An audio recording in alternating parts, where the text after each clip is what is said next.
Hello everyone. I wanted to talk about the Goha Rush Festival tournament that recently ended in Yu-Gi-Oh! Duel Links Rush Duel format. I would have to say that the deck that I decided to choose for most of the time, I utilized the Light Star Sign strategy with um, utilizing a fusion package, which for Cyber Dragon, Double Twin Cyber Dragon, and Cyber End Dragon, the deck performed actually very, very well. Um, in the very beginning, I was using Royal Rebels, but it ended up being a very bad matchup against the Volteg strategy. And because the Royal Rebels has typically zero defense, you're playing right into the strategy. And I noticed quickly that this was not going to be a sustainable strategy throughout the 3-day event. So I decided to alternate my strategy to using the Light Star sign in combination of light machines. And the performance of the deck was very, very good. It had a good matchup against the top decks, which is Galaxy, Voltaic, and Psychics, and it performed very well. I reached top 400 in the world with my performance, and it was very, very good to see how that even in a 3-day event such as these, you can change your strategies to adapt to the different types of meta that's going against you. And what's great about my strategy is that most people, also Metarian is also one of the best decks. But what I was about to say is I utilize the Metarian character that typically is used for the Metarian script skill. And what people think is because you use that character, you're playing actually into the Metarian strategy. And the Metarian strategy is, with its skill, Metarian script, you can only use very uh, specific light monsters. And but with Light Star Sign, the skill, you can use any type of monsters. So what people were playing into, if they go first, they set 3 pass, thinking that, oh, you're not going to be able to do piercing damage because the Metalian script skill doesn't allow you can't do any sort of piercing. Um, so I was using light machines, and light machines have a very strong monster, which allows you to do piercing damage. So if you go into light Essel, you can mill your cards, get the light machine card, and then shuffle back the cards that you just milled, and shuffle one card, and be able to do piercing damage. And right off the bat, your opponent is behind in a life point counter, and which is very, very significant. Um, and considering light machines is nowhere close to, like, in terms of tier level against Psychics, Voltag, Galaxy, I have to say that the creativity of the deck really shined, especially the surprise factor when people think that you're playing Metarion script as opposed to Light Star Sign skill.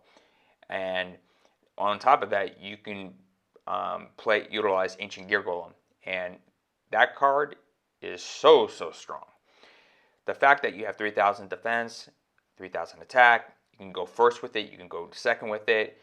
It can end the game quickly because it does piercing. It's such a strong card all around, and yeah, it that proved as a very good card to utilize in the deck. But the most noticeable card that I've seen high performance and high effective value was CS Del CS Del was probably the MVP of the deck, allowing you to shuffle 3 cards from your graveyard, monster cards into the from your graveyard to back to the deck to flip one face down card. And a lot of these monsters that you're going against, especially against Psychics, Worms, they have 0 defense. So you can use CS Soterio's effect, shuffle 3 monsters, flip it face your opponent's monster face down. Then you use the light machine monsters effect to shuffle 1 machine monster only to allow to do piercing. So you're doing anywhere from 2,700 to, I mean, at some I've done at one point 4,000 plus damage on piercing alone, allowing you to really either end the game quickly, or they're so far behind in the life points, if they don't beat you the following turn because you have 6,000 life points, you're going to win from the follow-up play, because either you have Ancient Gear Golem in your hand, or you have other mechanics that can just basically prepare you for the follow-up when your opponent makes a comeback. And that's where you want to be. You want to stay ahead of the life points, so that way you're prepared for the follow-up, because most decks gives you at least one turn. When you're playing at top tier level, world class level, you have a turn to follow up. However, I mean, unless Matarian gets very lucky with the draw with their light change beam, there's some rare cases where that can come into play. But for the most part, you'll have one turn to execute and your strategy to take control of the board. So I gear towards that, and it was performing consistently well.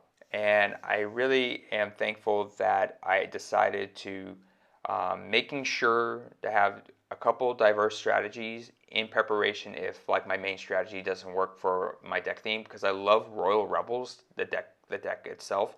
It could do so much different things, but unfortunately, because of the meta that we're in right now, and Voltec being top tier 1 arguably,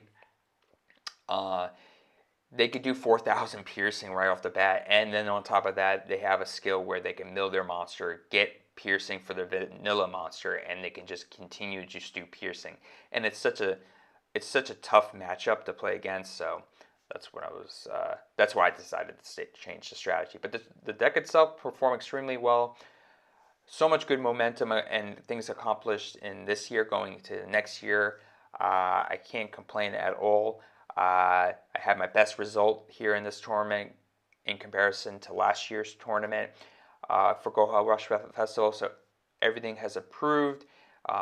Good momentum going into next year, and I'm looking forward to next year. So great things achieved this year, and yeah, I'm looking forward to how things will go going into next year. All right, guys. Well, thank you for watching, and take care.